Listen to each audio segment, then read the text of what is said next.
2PM. Shalom. Aku ajak kita untuk bangkit berdiri. Dan aku mau lihat tangan-tangan yang bersuka cita hari ini.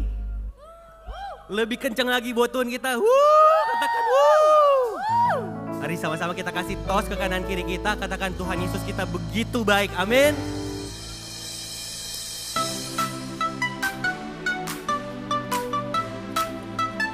Come on 2PM. Tepuk tanganmu buat Tuhan kita.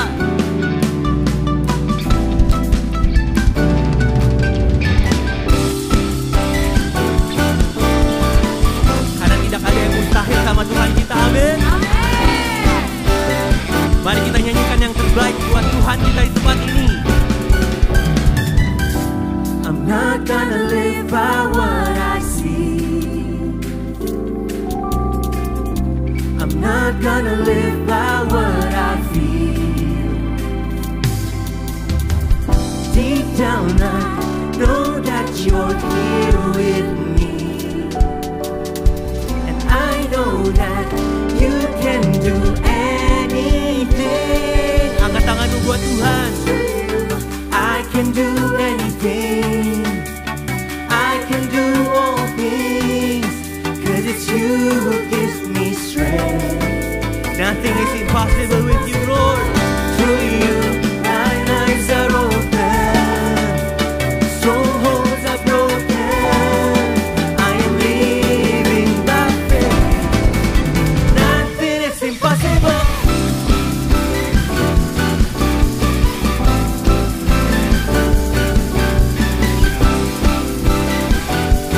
Come on, Tuhan, nyanyikan sekali dengan iman kita.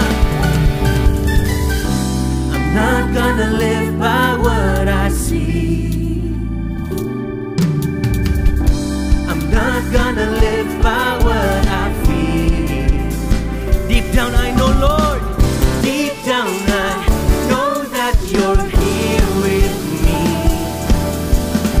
And I know that you can do anything. Through you I can do anything. I can do all things. 'Cause it's you who gives me strength. Nothing is possible with you, Lord. Through you, blind eyes are open. Strongholds are broken. I am living by faith. Nothing is impossible. Through you, I can do anything. I can do all things. 'Cause it's you who gives me strength. Nothing is impossible. Through you, blind eyes are open. Strongholds are broken. I am living by faith. Nothing is impossible. Biarkan musik memuji Tuhan. Sama-sama kita serban sorak yang terbaik buat Tuhan kita. Katakan haleluya. I believe, I believe, I believe, I believe in you. Katakan I believe. Karena hanya sama Tuhan kita bisa melalui semuanya. I believe, I believe, I believe, I believe in you. I believe, I believe, I believe, I believe in you. I believe, I believe, I believe in you, Lord. You can do all things with you, Jesus. Sekali dikatakan, through you I can do anything. Yes, I can do all things. 'Cause you give me strength. Nothing is impossible. Nothing is impossible with you, Lord Jesus. Strongholds are broken. I am living by faith. Nothing is impossible. Through you, I can do anything. Yes, I can do all things. 'Cause you give me strength. Oh, nothing is impossible. Through you, blind eyes are open.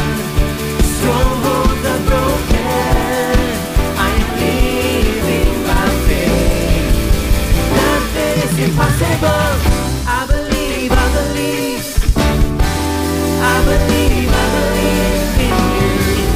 I believe, I believe, I believe, I believe, I believe, I believe in you, Lord. I believe, I believe in you. I believe, I believe, I believe, I believe in you. Beri tepuk tangan buat Tuhan kita. Dia Allah yang hebat, amin. Kita percaya kalau sama Tuhan kita lebih dari pemenang, amin. Come on, Tuhan. Masih terus kita memuji Tuhan kita di tempat ini.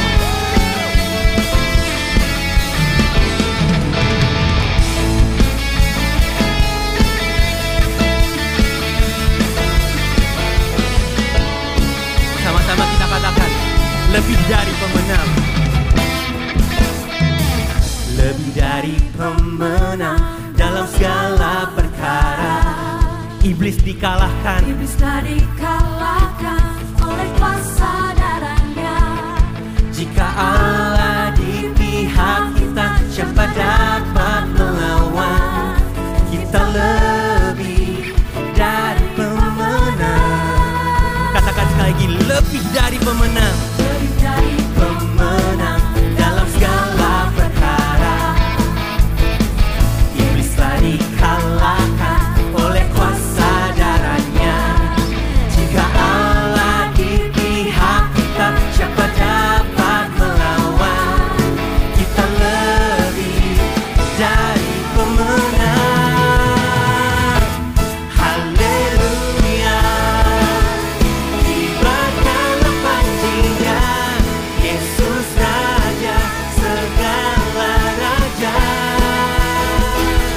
Haleluya, bangkitlah gerejanya, kita lebih dari pemenang.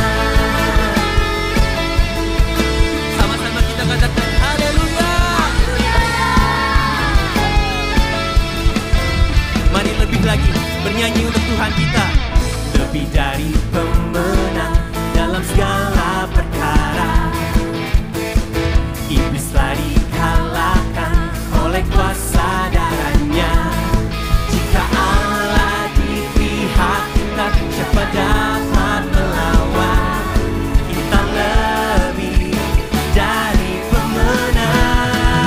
Kemantu diam. Haleluya, kibarkanlah panjinya, Yesus Raja segala raja. Haleluya, bangkitlah gerejanya, kita lebih dari pemenang. Mari tepuk tangan buat Tuhan kita. Kita katakan yang terbaik, sorak-sorakan yang terbaik buat Tuhan kita.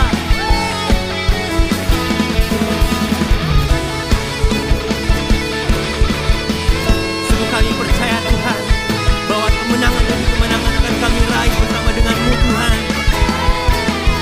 Kemantu Tuhan, jika Allah di pihak kita, siapa dapat melawan? Kita lebih dari pemenang. Haleluya, kibarkanlah panjinya, Yesus Raja segala raja. Haleluya, bangkitlah gerejanya, kita lebih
luar biasa sekali hari ini. Sebelum kita mau masuk ke pengumuman, aku mau menyambut apakah ada teman-teman yang baru pertama kali hadir di 2PM, boleh lambaikan tangannya? Ada? Oh ada di tengah, hai selamat datang. Tepuk tangan dulu dong teman-teman. Selamat datang, kita menyambut kamu banget di keluarga 2PM kita. Kalau kamu belum berjemaat, kamu bisa join dengan kita di sini. Ada lagi? Ada lagi? Ada lagi? Gak ada, oke. Oke teman-teman, kita mempersiapkan hati kita untuk persembahan. Teman-teman bisa scan Kris yang ada di depan kursi teman-teman atau ada yang ada di layar ini. Kita mau kasih yang terbaik buat Tuhan. Sebelum itu kita tundukkan kepala kita mau berdoa dulu yuk. Tuhan terima kasih untuk berkat-Mu Tuhan. Hari ini kamu memberi dengan sukacita, ini sebagian dari harta kami, apa yang kami punya. Kami mau kembalikan semuanya untuk kemuliaan nama-Mu Tuhan. Dan biarlah apa yang kami berikan ini walaupun gak seberapa Tuhan, ini bisa memperluas kerajaan-Mu dan menjadi berkat untuk orang lain Tuhan. Kami bersyukur atas segalanya Tuhan, terima kasih Tuhan kami mau memberi dengan sukacita. Dalam nama Yesus, amin. Oke teman-teman, hari ini kita ada sesuatu yang spesial, kita ada pengumuman yang spesial. Kita sambut teman kita, Erik. Shalom 2PM. Halo semua, buat teman-teman yang belum kenal, aku Erik, aku wakilin divisi kreatif, wakilin Cicaca untuk bawain presentasi tentang division kreatif ya. Nah sekarang aku mau tanya dulu nih, siapa di sini yang hari ini belum buka Instagram? Yang belum buka? Nah semuanya udah buka nih. Oh ada ya, ada satu tuh, ada Tore tuh kayaknya. Belum buka Instagram. Ya jadi kita bisa tahu ya di sini Instagram itu udah jadi satu lifestyle, TikTok itu udah jadi satu lifestyle.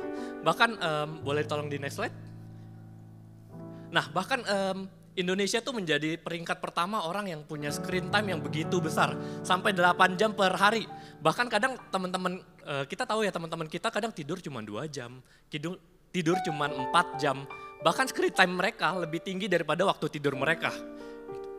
Jadi kita bisa tahu nih, kalau sepertiga hidup dari teman-teman di Indonesia sekarang, teman-teman kita adalah di handphone. Gitu. That's why apa yang mereka lihat di handphone itu sangat mempengaruhi apa yang menjadi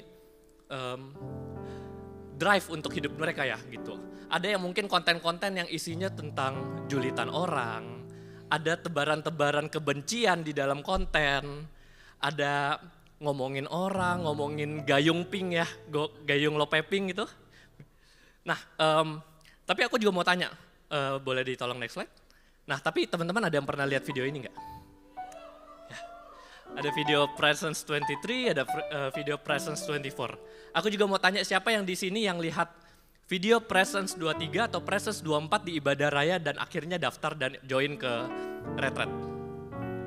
Wah, aku ada lihat ada beberapa ya. Gitu. Jadi kita bisa lihat kayak di dalam 8 jam yang kita udah, yang orang-orang biasanya spend, mungkin kita bisa menjadi 1 menit atau 2 menit yang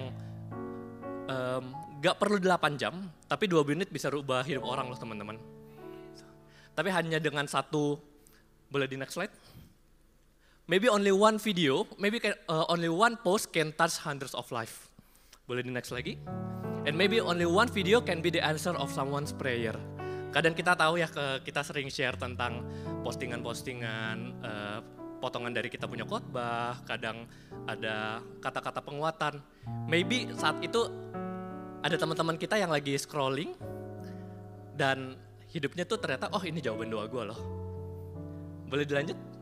And maybe only one story can be exactly what someone need to hear during those hours of scrolling.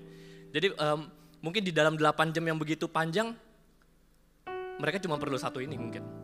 Satu story yang sebenarnya, oh ternyata ini yang gue butuhin. Oh ternyata gue selama ini scrolling around, mencari validasi, mencari penerimaan. Tapi ternyata hanya dengan satu postingan, kita bisa kasih dampak buat orang-orang. Nah sekarang aku mau, mungkin teman-teman di sini kayak, aduh aku gak bisa desain. Aduh aku gak ngerti tuh bagian sosial media. Tapi jangan khawatir. Karena kita pelayanan itu Tuhan gak pakai orang yang bisa buat pelayanan, tapi orang yang mau, amin. Jadi coba colek ke teman-teman kiri kanannya jika mereka punya ciri-ciri yang bakal aku mention bentar lagi nih. Tuh, dicolek ya gitu. Mungkin dia punya indikasi untuk join kreatif tim kita. Yang pertama kalau dia pertama suka foto-foto tiap dia pergi-pergi. Ya dicolek teman-temannya. Yang kedua, colek teman-temannya yang Instagram story-nya kayak Aukarin sampai titik-titik tuh. Nah itu udah kelihatan ya, banyak tuh yang bisa join kreatif. Next, satu lagi, lanjut. Nah, colek teman-temannya yang bikin TikTok Velocity. Ini semua harus join nih ya, yang ada di video ya.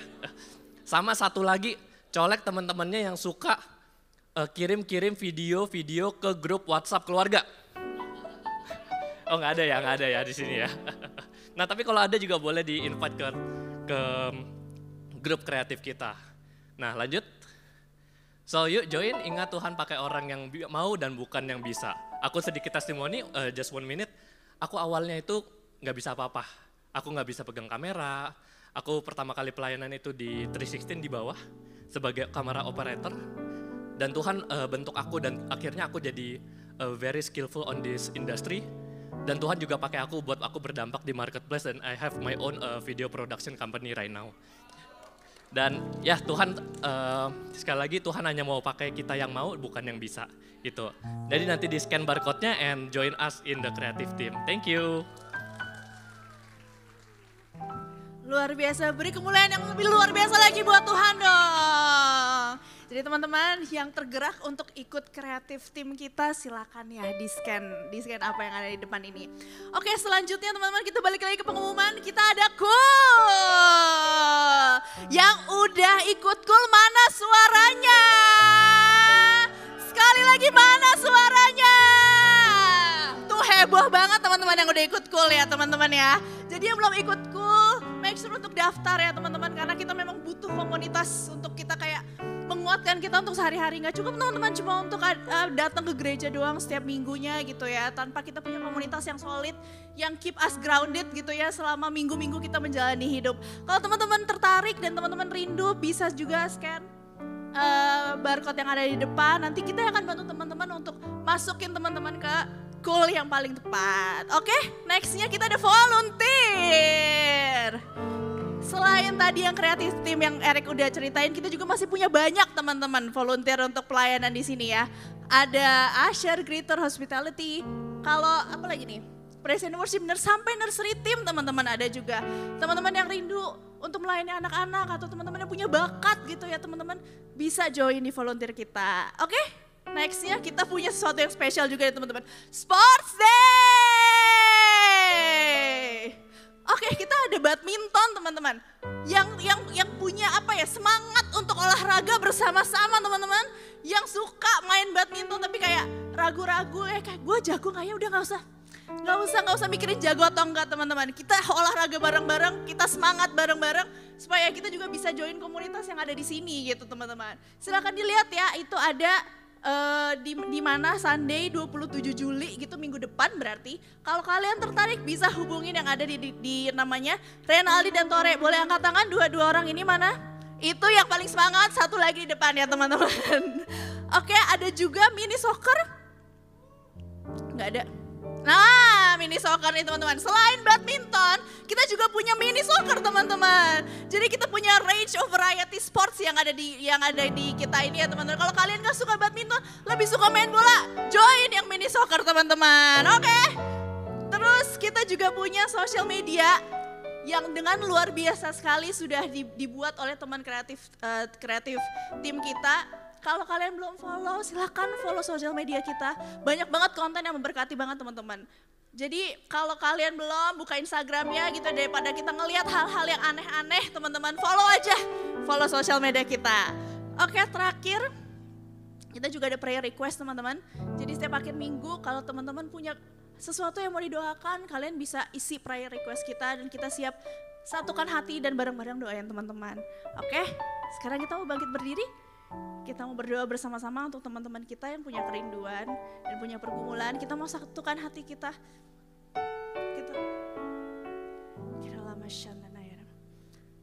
Tuhan, kami mau satukan hati kami Tuhan. Untuk teman-teman kami yang sedang bergumul dan untuk kami sendiri mungkin Tuhan yang sedang bergumul. Kami mau berdoa untuk teman kami yang sedang ingin tes IELTS Tuhan untuk masa depannya nanti Tuhan. Tuhan kami percaya Engkau yang memberikan hikmat Tuhan. Engkau yang memberikan kekuatan, Engkau yang memberikan kemampuan, Engkau yang memberikan ketenangan Tuhan untuk dia menjalani semua tes dengan baik Tuhan. Dan kami percaya Tuhan ketika Engkau sudah memimpin hasil yang terbaik yang akan didapatkan Tuhan. Engkau yang terus pegang tangannya Tuhan. Engkau yang terus memegang dia supaya dia bisa berjalan bersama-sama dengan Engkau. Dan keberhasilan ada di tangannya karena Engkau yang memimpin dia Tuhan. Kami juga mau berdoa untuk teman kami yang sedang bergumul untuk mendapatkan pekerjaan yang baru Tuhan. Tuhan kami percaya Engkau yang sudah sediakan Tuhan. Kami percaya hidupnya aman di tangannya Engkau Tuhan. Dan ketika dia sedang meminta sama Engkau, dia sedang bergumul, Engkau yang akan membuka jalan Tuhan. Bukakan jalan-jalan yang tertutup, bukakan pintu-pintu yang tertutup. Dan bila di pekerjaan yang baru nanti yang sudah Engkau sediakan, dia bisa menjadi dampak dimanapun dia berada Tuhan. Kami juga mau berdoa untuk teman kami yang sedang bergumul untuk menjalani permasalahan hidupnya Tuhan. Kami percaya Engkau Allah yang tidak pernah meninggalkan kami sedetik pun Tuhan. Kami percaya Engkau Allah yang selalu ada di sisi kami dalam menjalani setiap apapun masalah hidup kami Tuhan. Dan bila kekuatan dari Engkau yang membuat dia tetap berjalan, bila kekuatan dari Engkau yang membuat dia tetap berdiri teguh bersama-sama dengan Engkau Tuhan. Kami percaya Tuhan, tidak ada yang tidak mungkin bagi Engkau Tuhan. Semua masalah bisa dilewati bersama-sama dengan Engkau Tuhan. Kami juga berdoa untuk teman kami Tuhan yang rindu untuk keluar dari zona nyamannya Tuhan, yang rindu untuk berkarya bagi kemuliaan nama-Mu Tuhan. Kami percaya ketika kami sudah punya kerinduan, ketika kami sudah memakai talenta kami untuk kemuliaan nama-Mu Tuhan, Engkau yang akan buka jalan Tuhan. Engkau yang akan buka jalan untuk kami bisa terus berkembang Tuhan. Buat teman kami juga bisa terus keluar dari zona nyamannya dan dia berkembang Tuhan dan berjalan bersama-sama dengan Engkau Tuhan. Kami mau pakai semua hidup kami hanya untuk kemuliaan nama-Mu Tuhan. Dalam nama Yesus.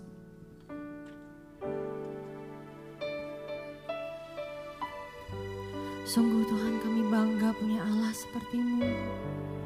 Kami bersyukur mengenal Tuhan yang begitu baik kepada kami. Tuhan, inilah penyembahan kami. Biarlah ini menjadi berkenan padamu ya Tuhan. Kami rindu Tuhan untuk bisa menyenangkan hati, menjadi seperti-Mu Tuhan. Pakai kami Tuhan menjadi bejana penyembahan-Mu.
Bagi Tuhan,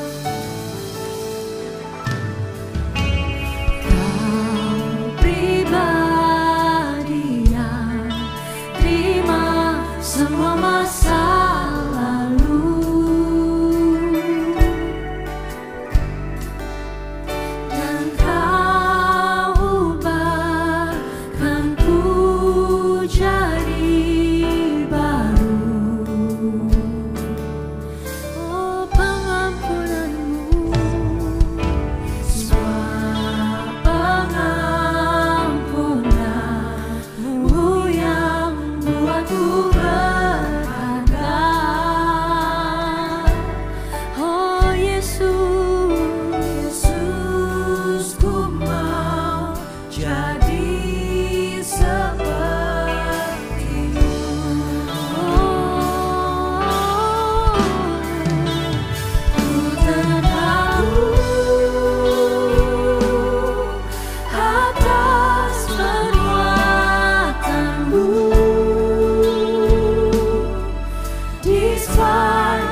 lagi Tuhan, hanya Dia yang layak.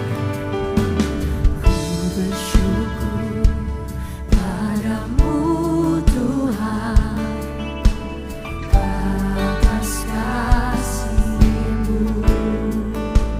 Ku bermazmur bagi nama-Mu yang kudus.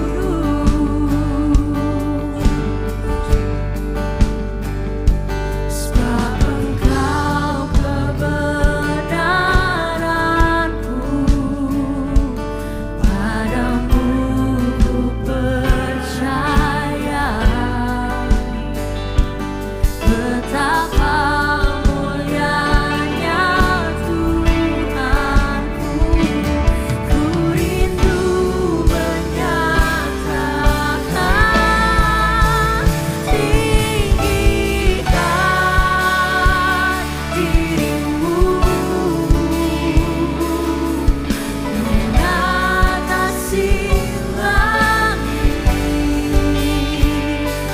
Kebesaran-Mu Tuhan, mengatasi bumi. Tinggikan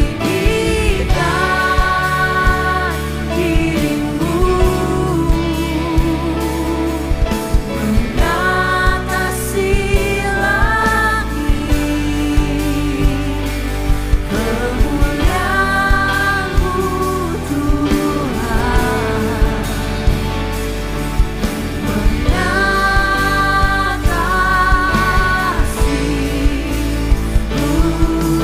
dengan semua tangan terangkan, nyanyikan lagi. Tinggikan diri-Mu sekarang, mengatasi langit. Kebesaran-Mu Tuhan, mengatasi bumi. Tinggikan diri-Mu mengatasi langit. Kemuliaan-Mu Tuhan,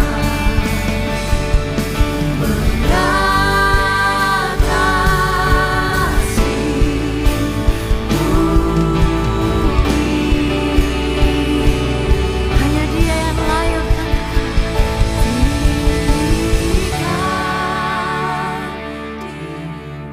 Tuhan, inilah penyembahan kami.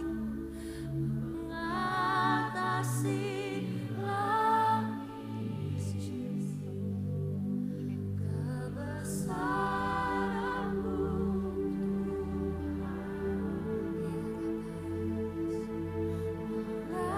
mengatasi bumi. Tinggikan diri-Mu mengatasi langit. Kemuliaan-Mu Tuhan, mengatasi.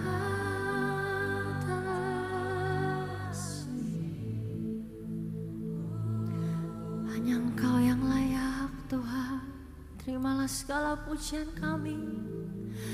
Tinggi, yes Tuhan, yes Jesus, only You are worthy God. Mengatasi langit, kebesaran-Mu Tuhan, mengatasi bumi.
angkat.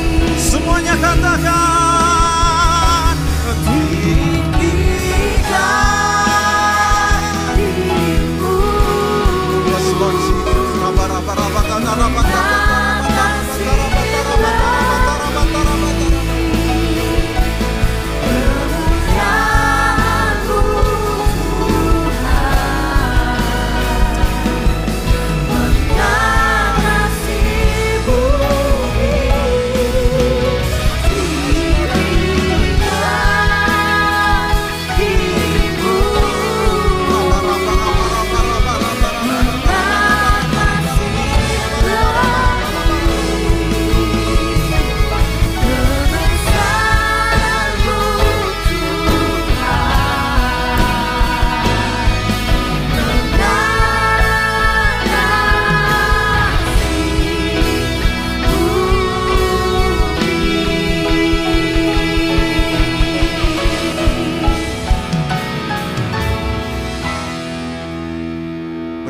Percaya bahwa Tuhan yang kita sembah lebih tinggi dari bumi, lebih tinggi dari langit.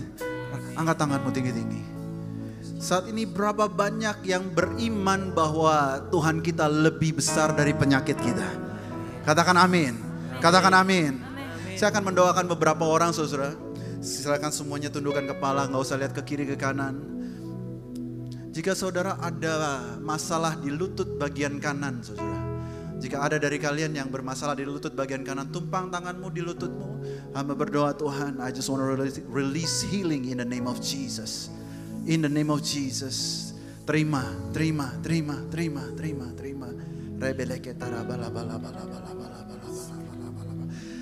Apakah ada di sini yang punya masalah kuping? Kuping rasanya seperti pengeng, khususnya kuping sebelah kanan. Jika ada, taruh tangan di kupingmu. Dan terimalah kesembuhan dari Tuhan. Ramatakar, yes Lord Jesus. Yes Lord Jesus. Yes Lord Jesus. Come on church. Come on, let's pray together church. Mari kita berdoa bersama-sama. Rada kata kala mata kala bata kala bata kala bata kala bala bala bala. Ada kuping yang pengeng di sebelah kanan. Kayaknya kadang-kadang sering bunyi. Suka bunyi, ada kendala di telingamu. Terima kesembuhan dalam nama Yesus. Hamakala malam. Apakah ada di sini yang bermasalah dengan kulit, saudara-saudara? Jika engkau ada masalah dengan kulit, angkat tanganmu, terima kesembuhan dari Tuhan. Dalam nama Yesus. Dalam nama Yesus.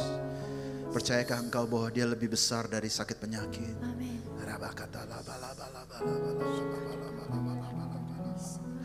Dan yang terakhir, saya rindu mendoakan bagi saudara-saudara, bahkan yang menonton secara rekaman. Jika engkau ada masalah GERD, pencernaan saudara, taruh tanganmu di perutmu. Taruh tangan di perutmu. Yes Lord Jesus. Kami percaya bahwa engkau lebih tinggi, lebih besar dari sakit penyakit. Kami percaya bahwa Tuhan rencanamu adalah untuk kami menjadi fit for your purpose. Menjadi sehat untuk tujuan ilahi. Taruh tanganmu di perutmu jika engkau punya masalah pencernaan.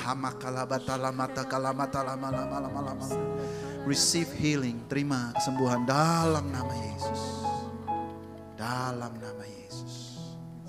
Dalam nama Yesus. Haleluya. Terima kasih Tuhan. Bahwa Tuhan mau libatkan kami di dalam rencanamu. Dan untuk kami bisa terlibat Tuhan, kami butuh tubuh yang sehat. Kami berdoa Tuhan, biar firman-Mu hari ini sungguh-sungguh boleh memberikan pencerahan, kekuatan bagi kami semua. Berkati kami orang-orang yang biasa, supaya kami bisa mengerti hal-hal yang luar biasa. Hal-hal yang surgawi. Terima kasih Tuhan Yesus, kami berdoa hanya dalam satu nama, nama Yesus. Semua yang percaya katakan. Semua yang percaya katakan. Amin. Berikan tepuk tangan buat Tuhan kita. Silakan duduk saudara-saudara yang dikasih Tuhan. Haleluya. Berapa banyak yang pada saat kita menyembah, memuji dan menyembah benar-benar merasakan hadirat Tuhan. Angkat tangan tinggi-tinggi. Benar-benar merasakan hadirat Tuhan. Begitu, gimana ya dideskripsikannya ya. Begitu manis, begitu indah. Begitu membawa kedamaian dalam hati kita. Itulah Tuhan Allah Roh Kudus yang bekerja di antara kita. Amin saudara. Nah hari ini kita akan diberkati oleh seorang hamba Tuhan yang luar biasa. A very good friend of mine. Bahkan kami sudah temenan dari bayi saudara ya. Ya, dipisahkan Tuhan dari zaman high school. Terus tiba-tiba sampai di Jakarta ternyata sama-sama hamba Tuhan ya saudara ya. Ya, I'm very much inspired by him on his journey. Dalam journey-nya dia dalam hidup sehat. Tentunya nanti beliau akan menceritakan sendiri. Tetapi I'm just telling you that physical health is absolutely God's blessing for us. Absolutely. Absolutely harus sesuatu yang harus kita pursue. Amin saudara. Sebagai orang Kristen harus mempunyai tubuh yang sehat. Dan kita sudah diberkati dalam 2 minggu terakhir ini dengan firman Tuhan yang luar biasa. Ya, saya lihat dalam 2 minggu ini komunitas kita kayaknya semua rajin olahraga tiba-tiba ya saudara. Rajin olahraga, rajin hidup sehat, luar biasa. Saya percaya di akhir-akhir zaman ini akan ada muncul generasi yang baru yang hidup sehat, fit for his purpose. Katakan amin saudara. Will you welcome me by giving a big hand to our Pastor Daniel Pradana untuk membawakan firman Tuhan yang luar biasa. Tepuk tangannya lebih lagi. A big God bless you for you bro. Coba bilang sama kiri kanannya, Tuhan mau pakai hidup kamu. Bilang sama sebelahnya lagi, bilang saya senang ketemu kamu di tempat ini. Saudara siap belajar firman Tuhan siang hari ini?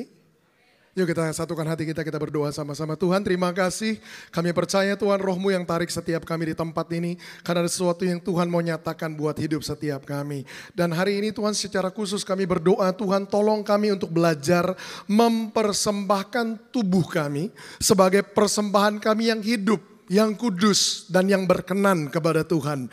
Biar itu jadi ibadah kami, jadi penyembahan kami yang sejati. Tolong kami siang hari ini untuk menyembah Tuhan bukan hanya dengan mulut kami, bukan hanya dengan nyanyian dan lagu kami, tapi lebih dari itu Tuhan seperti yang firman-Mu ajarkan, yaitu juga dengan tubuh kami. Agar kami Tuhan bisa belajar untuk gak sekedar hidup mengikuti hawa nafsu kami, mengejar kesenangan kami.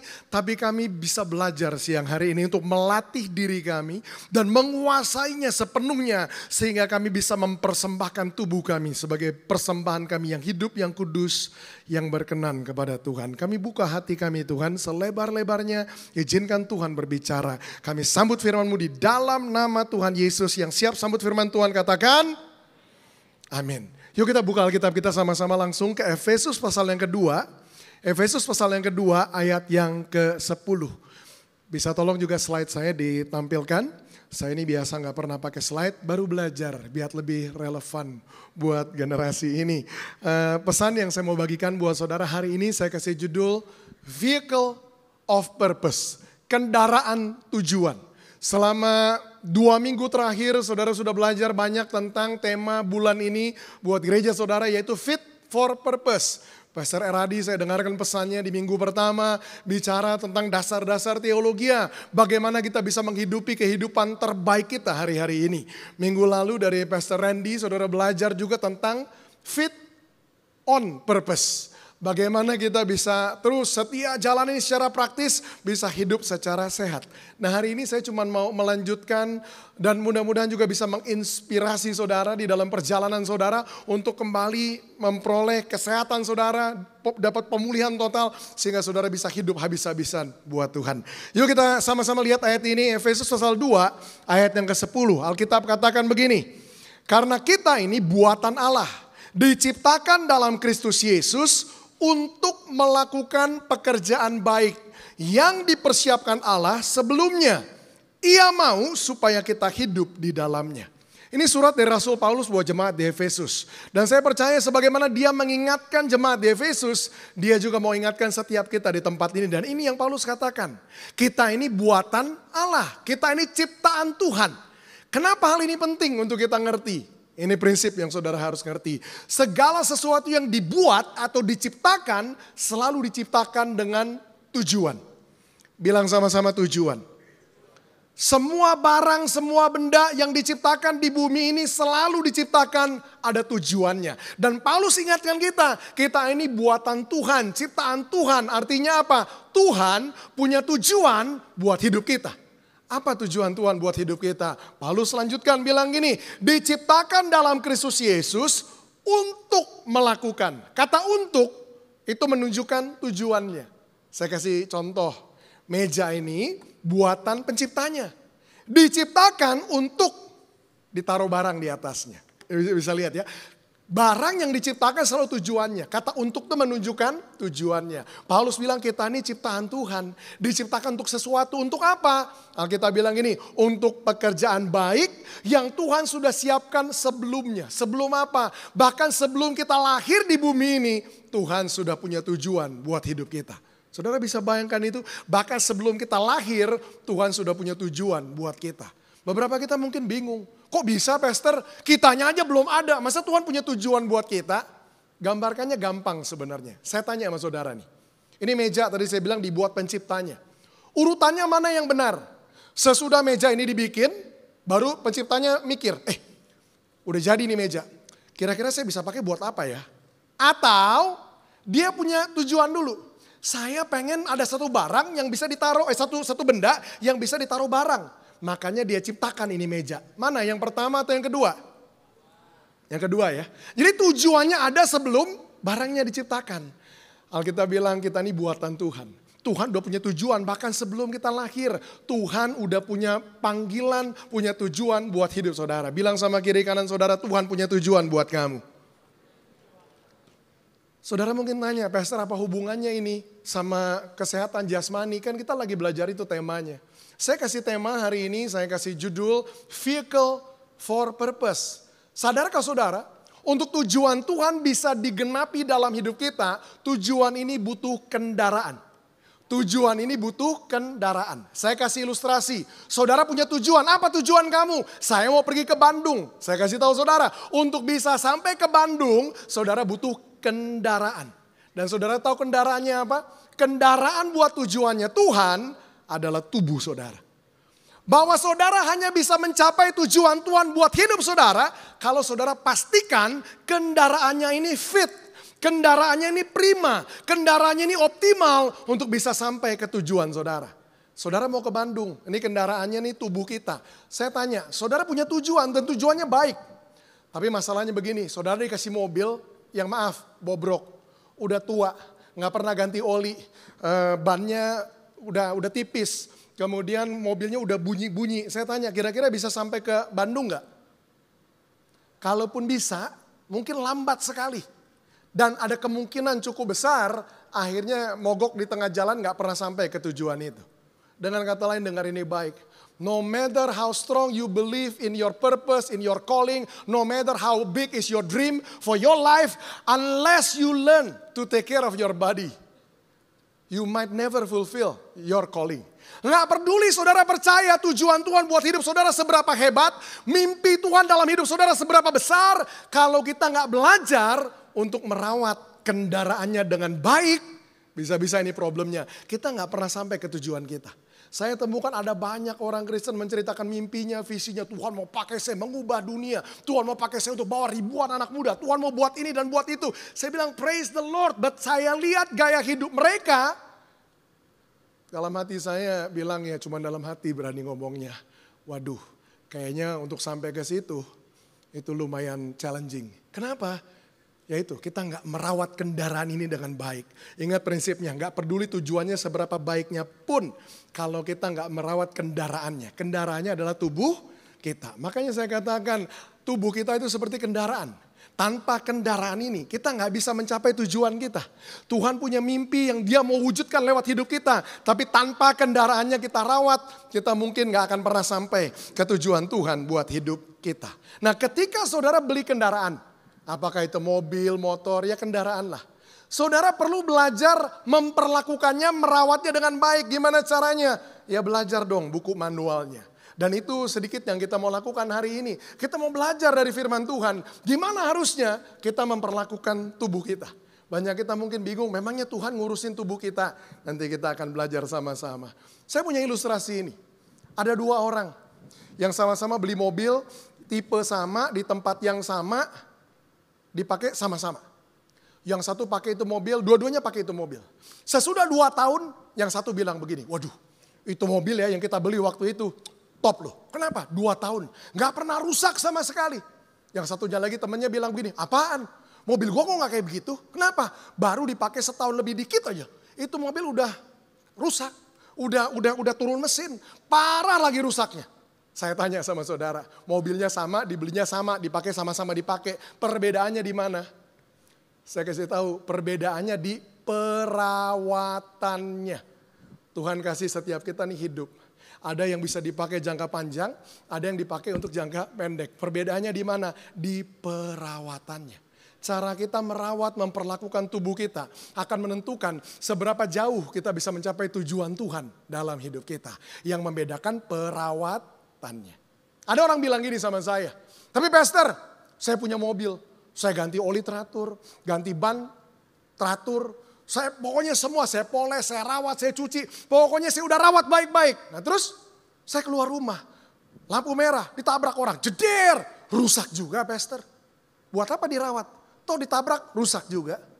Saya bilang, saya jelaskannya begini. Itu namanya kecelakaan.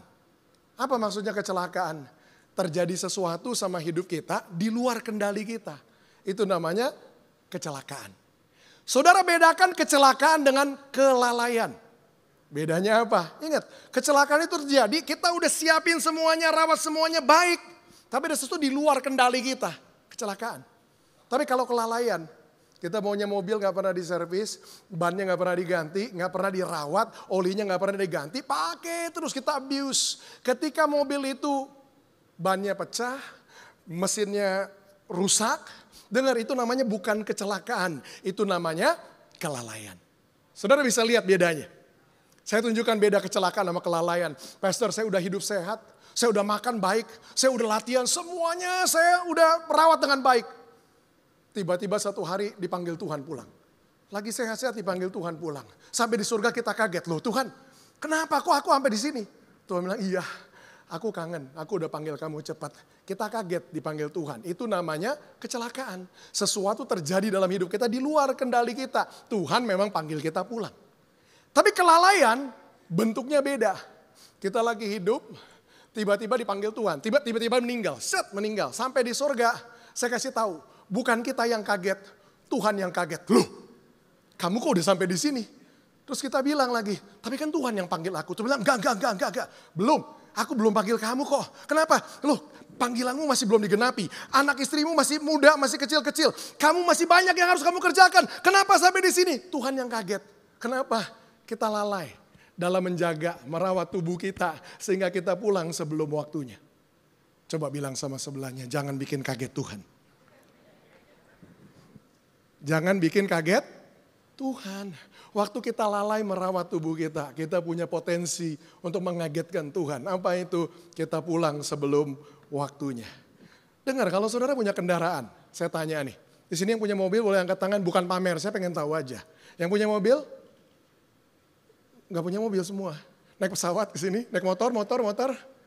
Ya saudara bayangin punya lah ya, saya tahu saudara nggak mau pamer.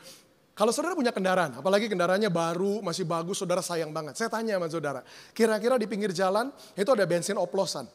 Saudara berani gak masukin sembarangan? Apalagi mobil baru, motor baru, masuk bensin oplosan, berani atau enggak? Kenapa enggak? Itu bensin gak jelas, pastor.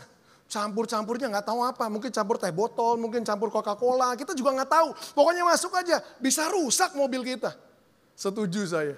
Tapi saya temukan ini menarik. Banyak orang takut loh. Mobilnya dimasukkan bahan bakar yang gak sesuai. Tapi yang menarik begini, banyak orang gak mempertimbangkan apa yang masuk ke mulutnya. Kita cuma makan apa yang kita pikir enak, yang kita pikir ngenyangin, yang kita pikir nikmat, kita masukin semua. Mobil kita aja kita takut masukin bensin sembarangan, tapi kita gak takut masukin sama tubuh kita bahan-bahan yang sembarangan, yang kita gak tahu efeknya apa sama tubuh kita. Makanya saya katakan tubuh kita ini seperti kendaraan. Cara kita memperlakukannya akan menentukan seberapa jauh kita bisa berjalan. Nah bagian berikutnya saya skip aja. Saudara mungkin punya pertanyaan ini. Pastor ngomong gini, ini kredensialnya apa? Saya lihat minggu pertama Pastor Aradi pamer foto. Minggu kedua Pastor Randy pamer foto. Saya juga mau ikut-ikutan biar saudara tahu kira-kira latar belakang saya kayak gimana. Pendeta yang ada di depan, ini 4 tahun yang lalu bentuknya seperti ini. Apa itu, wow? Saudara jangan ngeledek dong. Tolonglah jangan dibully lagi lah. 20 tahun lebih saya udah dibully, saudara masih wow lagi. Ya ini bentuk saya sekitar 4 tahun yang lalu. Yaitu orang yang sama. Sekarang saya suka diundang orang pembicara, pas datang mereka bingung. Pastor siapa ya? Bapak siapa? Ya ini orangnya. Bisa next. Saya foto bareng, ya. Yang diketawain siapa? Saya mau tahu, saya atau pastormu? Ini ngeledek dua. Ya udah nasib kita sama ya. Kita sama-sama ketemu waktu itu di Singapura. Kalau sama JJ enggak lah, JJ selalu fit dari dulu. Cuman kasih lihat comparisonnya aja. Biar kelihatan kontrasnya, ya ampun parah banget ya, iya. Puji Tuhan hari ini, next. Maaf ya fotonya agak nggak sopan. Tapi saya mulai posting foto-foto saya yang kurus, beberapa responnya gini, lu pakai AI apa? Kok kayak asli banget, ya ampun. Orang kurus bilang pakai AI sekarang. Puji Tuhan 4 tahun terakhir ini Tuhan bantu saya masuk dalam journey ini. Yang saya anggap ini sebagai spiritual journey. Saya belajar menemukan tentang diri saya, gimana memperlakukannya, gimana mengekangnya, gimana mempersembahkannya. Dan ini perjalanan yang buat saya sangat fruitful. Istri saya di depan, ini foto istri saya di depan, udah next, jangan kelamaan. Saya sebutnya gini, numbers don't lie. Ini angka-angka saya 4 tahun yang lalu, berat badan saya waktu itu 90 kg. Hari ini ya lumayan lah, 65. Body fat saya waktu itu 28%, hari ini 8%. Visceral fat saya 18. Nah itu yang mengerikan, itu lemak di organ-organ perut, hari ini 3. Ya lumayan ya. Istri saya visceral fatnya 1. Jadi asik ya. 3, 1. Nantinya kita bisa makan apa aja hari ini. Lingkar pinggang saya waktu itu 95 cm. Hari ini lumayan 77 cm. WHO memutuskan bahwa tingkat kesehatan seseorang gak diukur dari berat badannya. Tapi lingkar pinggangnya. Di Indonesia ini angka resminya. Kalau saudara mau dianggap fit, laki-laki itu batas maksimalnya 90. Sedangkan perempuan batas maksimalnya 80. Nanti di rumah pada ngitung sendiri ya. Laki-laki nggak boleh lebih dari 90, perempuan nggak boleh lebih dari 80. Puji Tuhan, saya 77, jadi lebih fit daripada perempuan. Size ini ukuran celana saya, 35, 36, hari ini 29. Lumayan ya, next. Saya pikir gini, saya tunjukin apa yang saya udah lewatin. Saya ngerasa di sini saya punya otoritas untuk bisa ngomong sesuatu buat kita sama-sama belajar bagaimana memperlakukan tubuh kita. Saya mau bawa kita ke beberapa ayat-ayat yang mungkin Pastor Henry juga sudah bagikan, tapi sekedar mengingatkan kita betapa pentingnya kita rawat tubuh kita. 1 Tesalonika 5 ayat 23 bilang begini, semoga Allah damai sejahtera menguduskan kamu seluruhnya dan semoga roh jiwamu terpelihara sempurna dengan tidak bercacat pada kedatangan Yesus Kristus Tuhan kita. Amin. Jangan amin dong, ada satu yang saya ilangin di situ. Apa? Ini problemnya kita. Kita berpikir Tuhan cuma mau ngurus roh sama jiwa kita. Tubuh kita tuh bukan urusan Tuhan. Kata siapa? Penulis kitab Tesalonika bilang, Tuhan mau agar yang kita persembahkan secara lengkap, secara utuh. Yang kita perlu belajar kuduskan adalah seluruhnya. Meliputi apa? Roh kita, jiwa kita, tapi juga tubuh kita. Di gereja kita sering bilang begini, jangan cuma perhatikan tubuh kamu, bikin tambah cantik, kamu rawat, kamu pelihara. Tapi perhatikan roh sama jiwa kamu juga. Saya setuju. Tapi problemnya seringkali penekanannya jadi lebih berat kedua itu, sehingga seolah-olah tubuh kita jadi gak penting sama sekali. Hari ini saya mau balik, saudara doanya kuat, saudara intim sama Tuhan, saudara jiwa, saudara makmur, saudara belajar firman Tuhan, masukkan semuanya, punya banyak mimpi buat Tuhan, mau lakukan banyak hal buat Tuhan. Tapi kalau tubuhmu gak berdaya, percuma. Saudara intim sama Tuhan, nyembah Tuhan, saya mau melayani Tuhan, ayo pelayanan. Aduh gak bisa bro, gak bisa, kenapa? Gue lagi drop, ya oke drop, minggu depan ya kita pelayanan, siap. Minggu depan, bro ayo yuk berapi-api kan on fire minggu lalu. Wah praise worship kayak gitu. Ayo melayani Tuhan. Bro minggu ini belum bisa juga, kenapa? Flu bro, flu. Aduh ya udah oke deh minggu depan lagi ya. Gini, saudara mau menyala gimana pun secara rohani, secara jiwa saudara terbakar buat Tuhan. Kalau tubuh saudara nggak mendukung, percuma saudara nggak bisa lakukan banyak hal buat Tuhan. Waktu berat badan saya 90 kilo, aduh. Itu khotbah rasanya berat minta ampun. Jangankan naik tangga, naik ke panggung aja rasanya udah ngos-ngosan. Saya naik panggung berapa kali, bilang bentar. Saya cari nafas saya dulu. Saya bilang ini hati-hati loh, kalau yang dikit-dikit udah cari nafas. Kenapa? Karena bisa-bisa hilang beneran. Jadi naik tangga 1 lantai, cari nafas.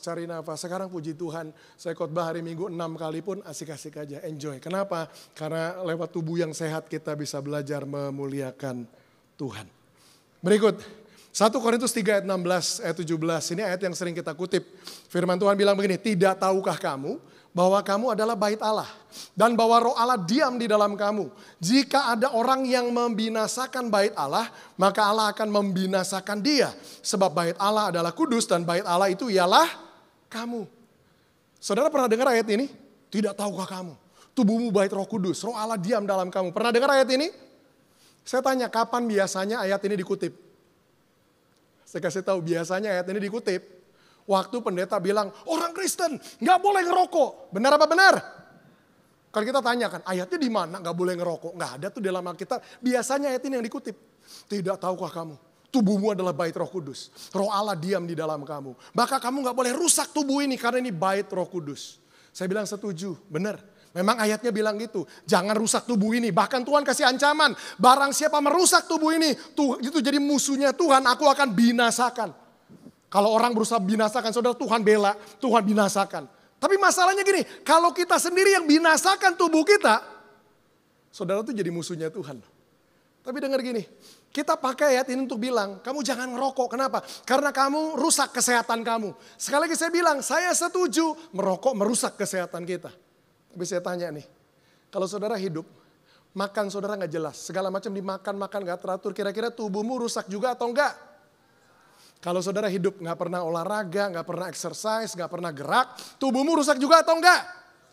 Saudara hidup, tidur saudara gak jelas, tidur jam 3 pagi, jam 4 pagi, jam 5 pagi, kadang gak tidur, bangun segala seenak-enaknya, tubuhmu rusak juga atau enggak? Pertanyaan saya, bedanya sama ngerokok apa?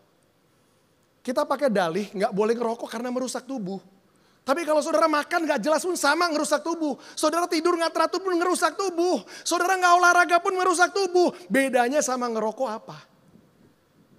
Tolong ya, jangan kesimpulannya salah.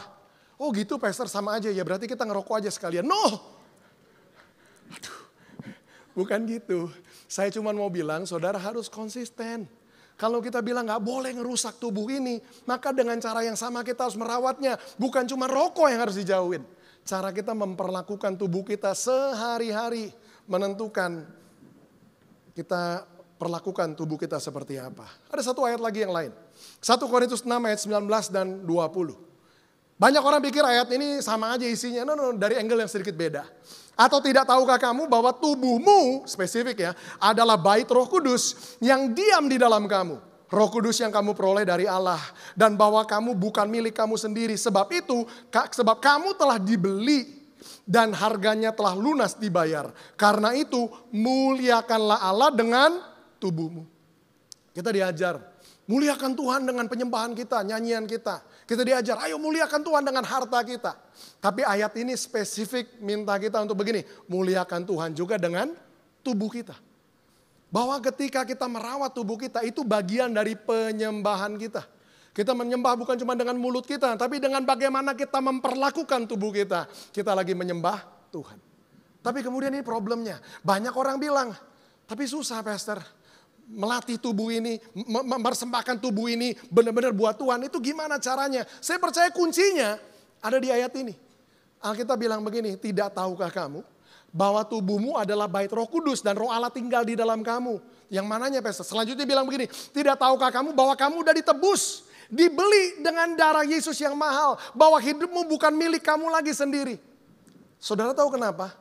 Banyak orang gak belajar merawat tubuhnya dengan benar. Karena mereka pikirnya begini, ini tubuh saya, suka-suka saya dong. Istri saya tuh bertahun-tahun loh. Dari ngingetin, negor, marah, sampai udah bodo amat. Udah capek. Dan setiap kali udah masuk argumen masalah makanan dan gaya hidup segala macam. Ini jawaban saya. Kamu ngurusin amat sih tubuh-tubuh saya, hidup-hidup saya. Kenapa kamu kepo? Kenapa kamu gerecokin? Selalu argumennya. Kamu ngurusin amat sih. Ini kan hidup saya.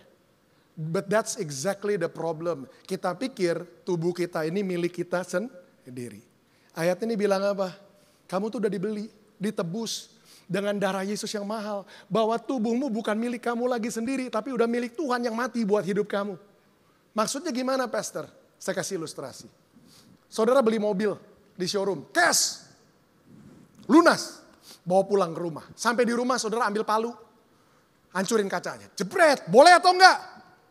Terserah mobil-mobilmu, mau dipecahin, ambil cat, diguyur, ya saya mau kreatif, boleh atau enggak? Terserah, itu mobil saudara, itu milik saudara, benar? Kasusnya beda. Kalau saudara nggak ada mobil, Pastor Eradi bilang, ya udah, pakai aja mobil saya. Tolong dijaga ya. Sampai di rumah, saya kasih tahu, saudara berani nggak parkir di pinggir jalan? Wah, nggak berani, Pastor. Kenapa? Mobilnya Pastor Eradi. Itu ada kotoran, saudara biarin aja. Enggak, langsung dilapin lagi. Kenapa? Mobilnya Pastor Eradi. Cara saudara memperlakukan kendaraan itu akan berubah total ketika kesadaran saudara berubah. Pertanyaan saya, tubuh saudara milik siapa? Milik saudara atau milik Tuhan? Selama kita pikir ini punya saya sendiri, yaitu kita cuma cari apa yang enak buat kita, nikmat buat kita, senang buat kita. Tapi the moment kita sadar aku udah dibeli, ditebus dengan darah Yesus yang mahal. Hidupku bukan milik aku lagi. Kita akan jaga dan rawat tubuh ini dengan baik. Karena kita tahu ini milik Tuhan. Roma 12 ayat 1-2. Saudara catat aja, saudara tahu ayatnya, saya udah kutip di doa pembuka tadi. Tuhan minta kita untuk mempersembahkan, spesifik loh, tubuh kita. Ada begitu banyak ayat-ayat di dalam Alkitab tentang tubuh. Yang selama bertahun-tahun saya pribadi gak berani sentuh. Kalau enggak kita rubah. Tuhan mau kita mempersembahkan hidup kita sebagai persembahan yang hidup, kudus dan berkenan. Enggak, ayatnya spesifik bilang persembahkanlah tubuhmu. Saya percaya bentuk penyembahan kita, ini yang paling menantang. Sebelum kita bilang mau pelayanan, mau lakukan hal-hal besar buat Tuhan, belajar dulu yang paling simpel. Apa itu? Belajar nyembah Tuhan dengan tubuh kita. Tiap hari ketika saya jaga makan saya, ketika saya olahraga, saya bilang Tuhan, aku lagi menyembah Tuhan. Dan saya percaya itu satu bentuk penyembahan yang diterima sama Tuhan. Tadi saya bilang di awal, kalau kita mau kendaraan kita bisa beroperasi dengan maksimal. Maka kita harus belajar dulu begini, buku panduannya, buku manualnya. Saya ingat waktu saya beli mobil saya, itu datang dengan buku panduan yang begitu tebal. Saya ini tipe orang yang memang dari dulu tipenya begitu. Namanya buku manual, karena saya mau mobil saya bisa pergunakan maksimal. Maka saya pelajarin, saya baca dari awal sampai akhir. Kenapa? Saya pengen tahu gimana cara pakainya. Nah kalau tubuh kita, saya andaikan tadi adalah, ini kendaraannya Tuhan. Untuk demi tujuan Tuhan bisa sampai ke yang Tuhan mau. Maka kita harus belajar merawat tubuh ini menurut instruksi yang Tuhan kasih. Saya tanya sama saudara, buku manualnya di mana? Hah? Alkitab. Firman Tuhan itu buku manualnya. Tapi Pastor, buku manualnya kok tebel amat? Memang ini bicara tentang tubuh. Dan seberapa penting sih tubuh kita? Saya kasih lihat saudara, buku manual, ini komponennya buku manual. Buku manual dimanapun selalu didesain kayak begini. Hal-hal penting yang harus diperhatikan dari awal, selalu ditulisnya di awal. Benar apa benar? Saudara buka halaman pertama. Hal-hal yang harus diperhatikan, itu selalu di awal. Nggak mungkin di awal bilang begini, colokin, pencet ini, semua. Pas udah tengah-tengah baru, hati-hati, jangan langsung dicolok. Ya telat, kenapa ngomong di awal? Nangkep ya? Hal-hal penting selalu harusnya taruh di awal. Begitu juga saya percaya dengan dalam hal mengoperasikan tubuh ini. Tubuh ini datang dengan buku manual, firman Tuhan. Dan di buku manual ini, hal-hal yang saudara harus perhatikan sebagai sesuatu yang penting, Tuhan taruh bukan di tengah, bukan di akhir, bukan disisipin yang aneh-aneh. No, dari awal. Prinsip bagaimana merawat tubuh ini, Tuhan udah kasih dari awal. Saudara nggak percaya, dengar. Apa sih pastor yang harus kita perhatikan? Kalau kita mau merawat tubuh kita dan mempergunakannya dengan baik, dengan maksimal. Sebenarnya cuma ada 3 hal kok yang saudara harus perhatikan. Apa 3 hal ini? Makanan saudara, apa yang saudara masuk, apa yang saudara masukkan. Kedua, olahraga, latihannya saudara. Dan yang ketiga, istirahat. Saya diminta Pastor Ari ngomong tentang ini. Saya terus terang lumayan stres. Kenapa? Ini yang terjadi sama saya berapa tahun terakhir. Berapa tahun terakhir saya diundang khotbah di mana-mana. Saya khotbah 1 jam, 1 jam setengah, 2 jam ya ibadah 2 jam. Selesai khotbah orang nanya tentang kesehatan bisa berjam-jam sesudahnya. Saya pikir ini saya pendeta atau ahli gizi, ahli kesehatan nih. Karena orang tanya banyak hal tentang saya. Dan mungkin ini satu hal yang saya cuma mau titipkan saudara ngomong begini. Saudara kalau serius benar-benar mau merawat tubuh saudara, saudara punya PR. Saudara bisa pelajarin semua tentang gimana saudara harusnya makan, olahraga, dan istirahat. Semua ada di YouTube. YouTube jangan cuma dipakai buat hal yang gak penting. Saya pelajarin semuanya sampai detail. Saya bisa ngomong sama saudara dari sisi pandang kesehatan, ilmu pengetahuan, makanan apa yang benar, gimana makannya dan segala macam semuanya. Saya bisa ngomong tentang intermittent fasting, saya bisa ngomong tentang extended fasting, saya bisa ngomong. Tapi intinya gini, saya nggak mau saudara pulang dengan overwhelmed dengan begitu banyak hal yang, waduh pastor, kalau kayak gitu mendingan saya nggak mulai deh. Kenapa? Wah ngeri banget. Saya sekedar mau mulai dengan sentuh area-area basic ini sehingga saudara ngerti. Tadi saya bilang di awal bahwa di buku panduannya hal-hal penting yang saudara harus perhatikan itu adanya di permulaan. Nah kita sentuh satu-satu. Di kitab permulaan itu di mana? Kejadian. Kita lihat kejadian, di Kejadian pasal yang pertama Alkitab bilang begini. Ini nih manusia belum diciptakan, Tuhan ngomong begini. Berfirmanlah Allah, hendaklah tanah menumbuhkan tunas-tunas muda, tumbuh-tumbuhan yang berbiji, segala jenis pohon buah-buahan yang menghasilkan buah yang berbiji, supaya ada tumbuh-tumbuhan di bumi. Dan jadilah demikian. Tuhan itu menumbuhkan tunas-tunas muda, segala jenis tumbuh-tumbuhan yang berbiji dan segala jenis pohon-pohonan yang menghasilkan buah yang berbiji. Allah melihat bahwa semuanya itu baik, jadilah petang, jadilah pagi, itulah hari yang ketiga. Manusia belum ada, makanannya udah disiapkan dulu sama Tuhan. Kok gitu pastor? Iya, Tuhan gak bikin manusia baru mikir, aduh makannya apa ya? Enggak, sumber makanannya disiapkan dulu, baru makanannya diciptakan. Kalau saudara mau tanya sama saya, makan apa pastor yang sehat? Ini secara prinsip umum aja. Di sini kategorinya ada 3 nih.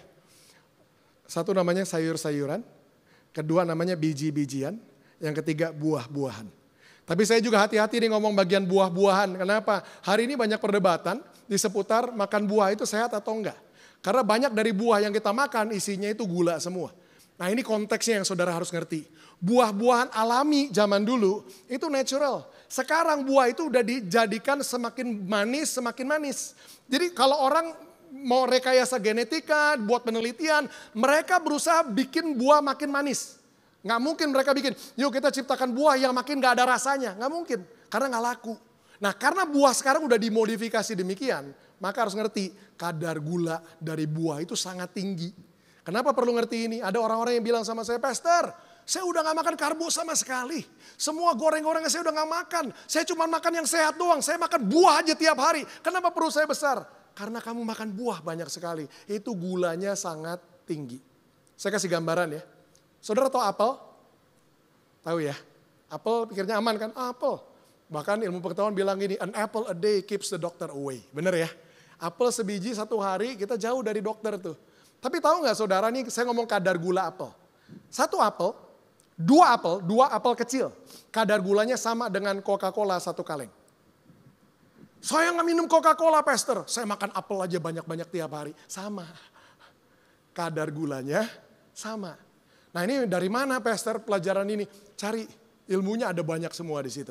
Jadi saudara benar-benar harus perhatikan apa yang saudara makan. Tapi dengar gini, secara prinsip umum aja. Makanan yang paling sehat itu tadi sayur-sayuran, biji-bijian dan buah-buahan. Saudara sadar gak? Dari awal manusia diciptakan, manusia sebenarnya gak didesain untuk makan daging. Baru mikir ya, iya ya kok Tuhan gak kasih daging hewan sebagai makanan. Kapan pertama kali baru manusia diizinkan makan daging? Ada yang tahu? Sesudah kejatuhan, kemudian bumi penuh, Tuhan hukum bumi dengan air bah. Mati semua, Nuh dan istrinya dan anak-anaknya, mantunya keluar dari bahtera. Itu pertama kalinya Tuhan bilang, Hewan-hewan ini boleh kamu makan. Jadi manusia baru pertama kali diizinkan makan daging itu sesudah itu. Jadi saya bagi makanan itu berdasarkan 3 kategori. Makanan lampu hijau, lampu kuning, lampu merah. Lampu hijau ya tadi, sayur-sayuran, biji-bijian, buah-buahan. Lampu hijau, aman, saudara bisa makan. Tapi adalah makanan lampu kuning. Lampu kuning itu apa artinya? Diperbolehkan sama Tuhan, tapi hati-hati. Boleh pastor makan daging, boleh. Tapi jangan bablas. Itu diizinkan, tapi hati-hati. Tapi ada makanan lampu merah. Apa ini? Ini makanan yang punya efek yang buruk terhadap kesehatan kita. Banyak di dalamnya. Saya nggak mau sebutin, ya saudara bisa pelajarin sendiri. Apa makanan-makanan yang benar-benar harus dihindarin. Beberapa hewan laut itu perlu dihindarin benar-benar. Seperti apa pastor? Kerang, udang, kepiting. Enak ya? Iya enak memang. Masalahnya hewan-hewan itu diciptakan Tuhan jadi scavenger. Saudara tahu scavenger? Bukan Avenger ya. Scavenger. Scavenger itu apa? Pemakan bangkai. Jadi bayangin hewan-hewan ini makan bangkai, hewannya kita makan. Jadi kita apa? Pemakan bangkai. Serem ya. Itu satu hewan lagi yang kita hobi banget. B2. B2 tuh makanannya apa saya tanya? Wah apa aja dimakan pastor? Iya. Sampah pun dimakan. Terus kita makan lagi. Ya saya juga nggak over generalize lah. Tentu saja ada yang bilang, tapi dagingnya kan boleh pastor. Saudara pelajarin. Ya. Tapi ingat begini, daging itu diperbolehkan. Diizinkan, tapi hati-hati. Tapi ada yang harus dihindarin benar-benar. Saya kurangin banyak hal. Waktu saya masuk dalam journey ini pertama kali. Saya bilang tadi, saya perlakukan ini spiritual journey saya. Waktu saya temukan ternyata daging itu punya efek yang kurang baik. Saya mau detox benar-benar. Saya mau menang benar-benar. Saya ambil satu journey, saya nggak makan daging waktu itu hampir 2 tahun.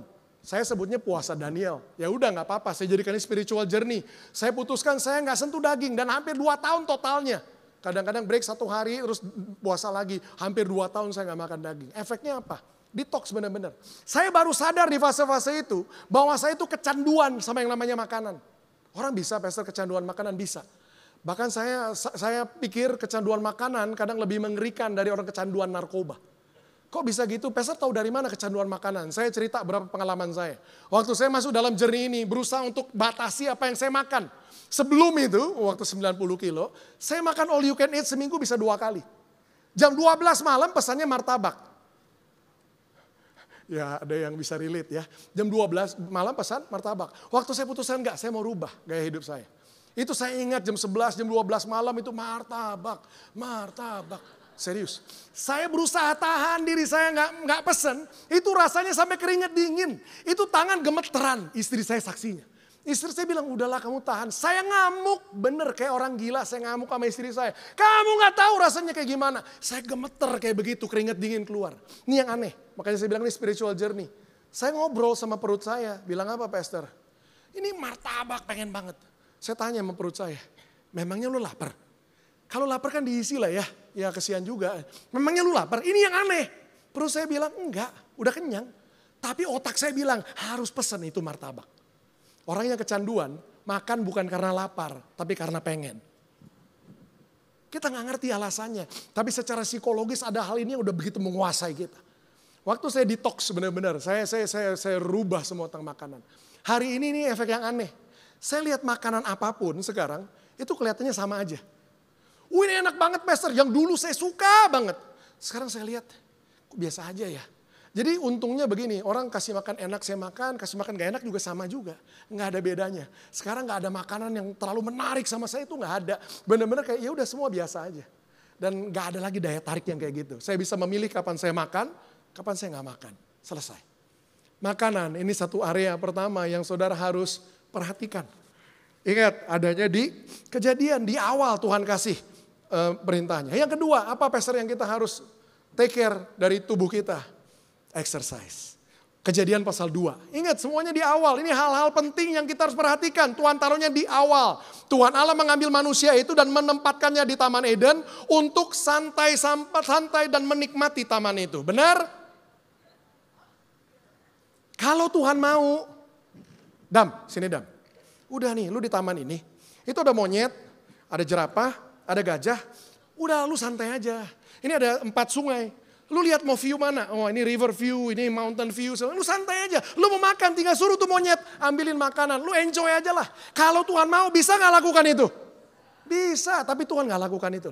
Alkitab bilang begini, Tuhan tempatkan mereka di tengah taman untuk apa? Memelihara dan mengusahakan. Tuhan taruh mereka di taman itu untuk mereka bekerja. Manusia diciptakan untuk kita exercise. Kita harus melatih fisik kita. Kita gak boleh malas. Waktu saya mulai journey saya pertama kali, saya gak mulai dengan attack makanan saya. Saya bilang tadi, saya udah kecanduan sama makanan. Kalau ada orang waktu itu bilang gini, lu harus stop makan. Saya bilang, saya tangking, saya gak mau ngomong lah. Marah banget kalau bagian itunya di kotak-katik. Namanya orang kecanduan, yang itu mau diambil, gak bisa. Tapi waktu saya putuskan mau berubah, mau bertobat pertama kali. Saya mulai dengan logika begini, apa yang saya bisa mulai duluan? Dan ini logika saya. Kalau makannya saya nggak rubah, tapi saya tambahkan aktivitasnya. Makannya tetap sama. All you can eat seminggu 2 kali, tengah malam pesan martabak. Tapi minimal aktivitasnya saya tambahin dulu. Ini cara saya mulainya. Saya mulai dengan kejar begini. Orang bilang waktu itu minimal 10.000 langkah 1 hari. Mulai beli jam, ini kan ada jam-jam karet gitu yang murah kan, cuma ngikutin langkah. Saya mulai kejar tuh 10.000 langkah setiap hari. Saya ingat jam 11 malam masih kurang. Ya ampun baru 9.000 di kamar mondar mandir. Kamu ngapain? Istri saya bilang ini tinggal 500 lagi nih. Ya udah pokoknya habisin 10.000. Itu 1 bulan pertama saya kejar itu aja. Makan masih all you can eat. Tengah malam martabak. Gak ada yang saya rubah. Saya mulai dengan ininya dulu. Aktivitasnya saya tambahin. Yang menarik sesudah 1 bulan. Berat badan mulai turun sekitar 3 kilogram. Lumayan. Cuma nambahin aktivitas berat badan turun 3 kilogram. Nah ini yang problem. Bulan kedua. Semua makanan yang saya lihat itu berubah artinya. Martabak 2 jam di treadmill. Lihat steak, wah ini 1,5 jam. Jadi semua makanan saya lihat berubah artinya. Kok keringat saya jadi mahal ya rasanya. Maka bulan kedua otomatis saya mulai rubah pelan-pelan. Nasinya saya rubah, porsinya saya kurangin, mulai saya defisitin. Akhirnya itu cara kerjanya buat saya. Jadi saya selalu suggest sama saudara, mulai dari apa yang saudara bisa sentuh duluan. Saudara bilang, wah saya paling menantang nih bagian olahraga paling gak bisa Pastor. Ya udah makanannya dulu rubah. Nanti ada yang ketiga. Jadi 3 ini aja komponennya kalau saudara mau sehat 3-3-nya saudara harus take care dengan baik. Bagian olahraga, nah saya bisa ngomong panjang tapi waktu saya habis. Olahraga itu secara garis besar cuma bagi 2. Apa itu? 1 ini kardio, itu pumping jantung, itu bakar lemak. Yang satu lagi resistance training, latihan beban, latihan otot. Bedanya apa Pastor? Kardio itu cuma ngurangin berat badan kita di saat kita melakukannya. Saya treadmill 2 jam, ya udah selama 2 jam itu kita burning fat. Belajar caranya ya. Saya juga gak sadar 2 jam lari gini, enggak. Yang habis itu glukosa, gula saudara, tapi burn saudara disimpan. Di treadmill itu saya jalan. Saya bisa jalan di treadmill sampai 2 jam, tapi saya jalan. Kecepatan maksimal 5, 4,5, 5. Tapi saya bisa jalan panjang, 8 km, 10 km dan saya nikmatin itu. Tapi ingat kardio, apa yang dicari Pastor? Ada namanya burning zone, zona pembakaran. Cara ngitungnya gimana Pastor? 210 kurangin umur kamu dikali 70%. Ntar dengar rekamannya, kamu hitung. Jadi saudara berusaha capai detak jantung di seputaran itu. Itu kira-kira umum ya, 120 sampai 130 aja beat per menit detak jantung saudara. Jadi kalau saudara bilang, saya sampai ngos-ngosan Pastor, sampai kuning, sampai merah. Iya, itu lemakmu gak kebakar justru. Cairannya keluar, gulanya habis kebakar, lemakmu tetap disimpan. Jadi kalau mau burning zone, saudara malah jalan cepet aja. Jaga pace-nya sih itu. Nah tapi itu kardio. Kardio cuma bakal lemak ketika saudara melakukannya. Saudara mau sepeda, saudara mau berenang, itu kardio. Ada satu olahraga lagi namanya resistance training. Apa itu? Saudara bangun otot. Bedanya apa Pastor? Waktu saudara bangun otot, ini prinsip kerjanya. Saudara lagi rusak otot saudara ambil, otot kita teriak, sakit.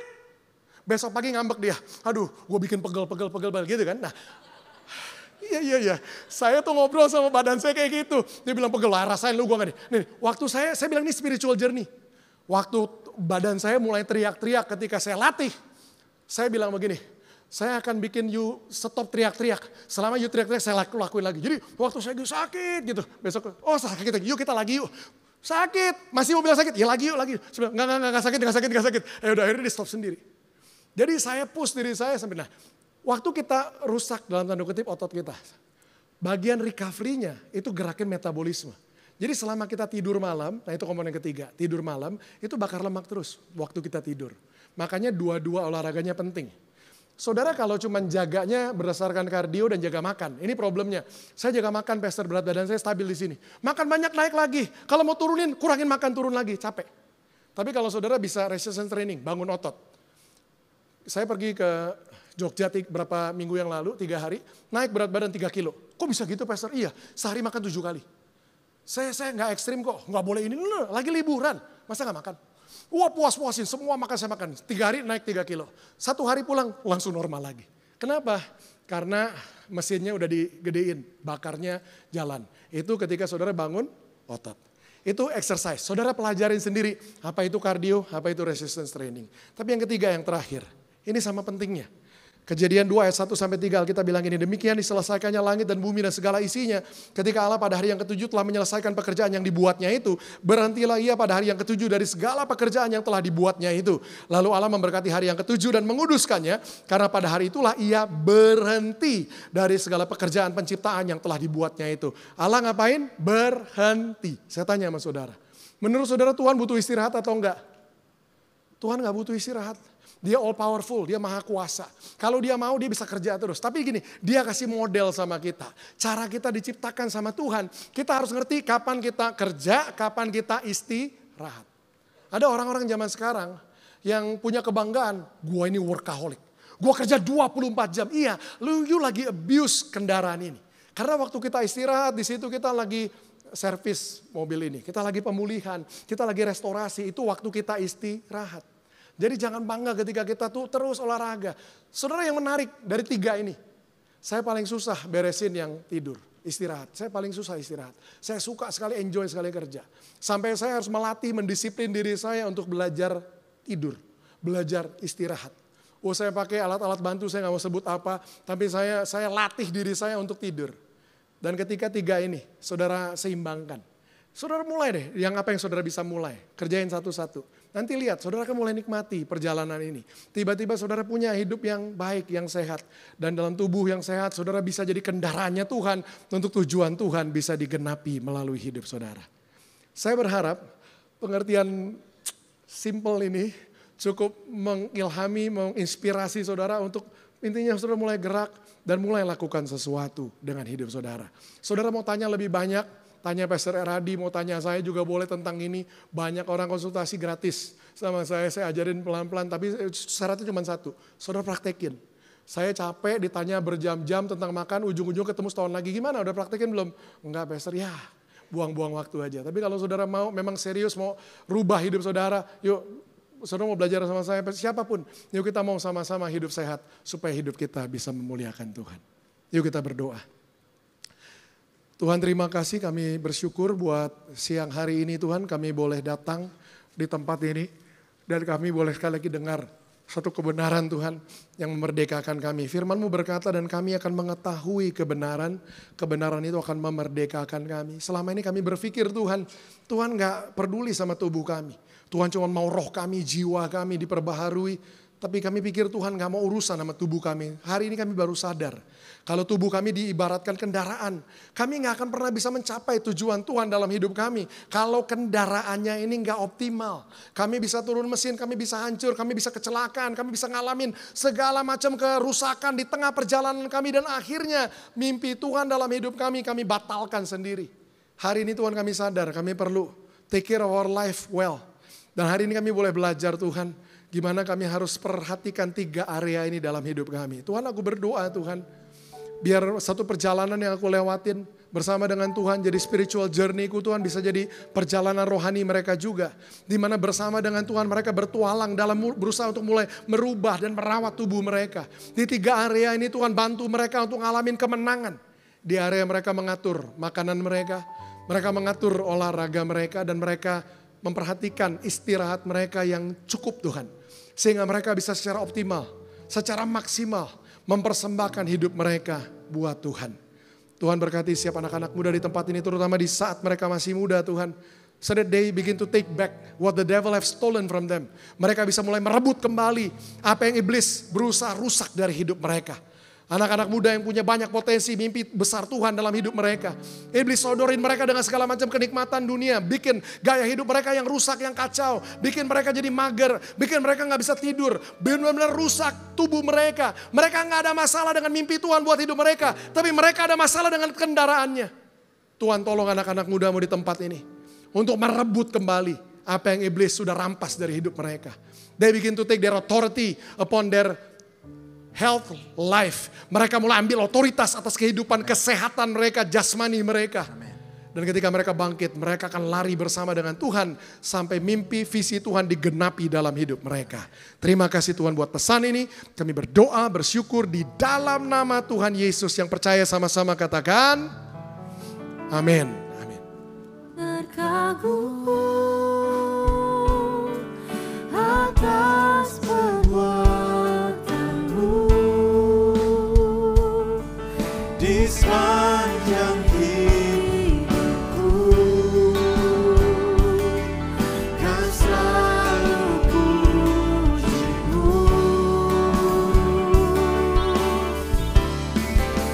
Ku mau semakin Serupa denganmu, Yesus Tuhanku, tiada yang seperti-Mu di hidupku.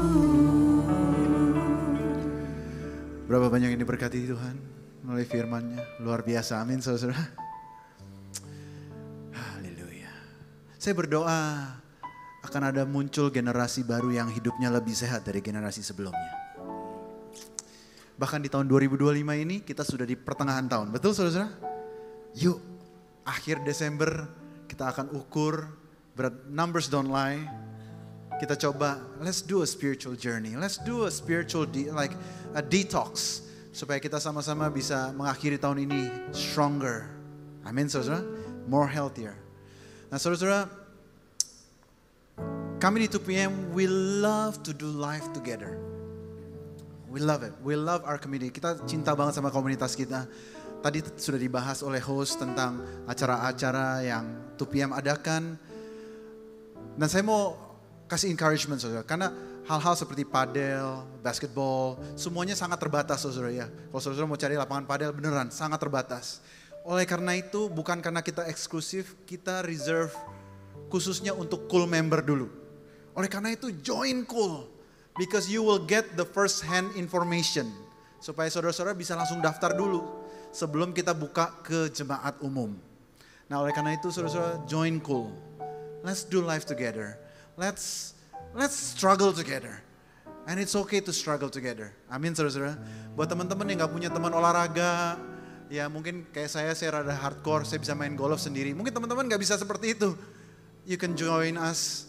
Join Cool, join komunitas olahraga supaya bisa bersama-sama kita hidup bersama-sama. Amin, saudara. Saya tahu di sini banyak yang mau menikah tahun ini. Tahun ini di 2PM ada 7 pasang menikah.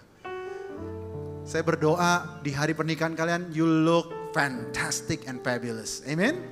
Nah, oleh karena itu, don't waste time. Join Cool, join komunitas olahraga kami supaya kita sama-sama bisa hidup sehat. Amin, saudara. Minggu depan kita akan akhiri tema Fit for Purpose. Dan saudara tidak, I'll tell you the truth, you do not want to miss. Jangan sampai ketinggalan, karena minggu depan kita akan diberkati oleh seorang dokter, praktisi, anak Tuhan, hamba Tuhan yang luar biasa. Dr. Chisi will be in the house to bless 2PM.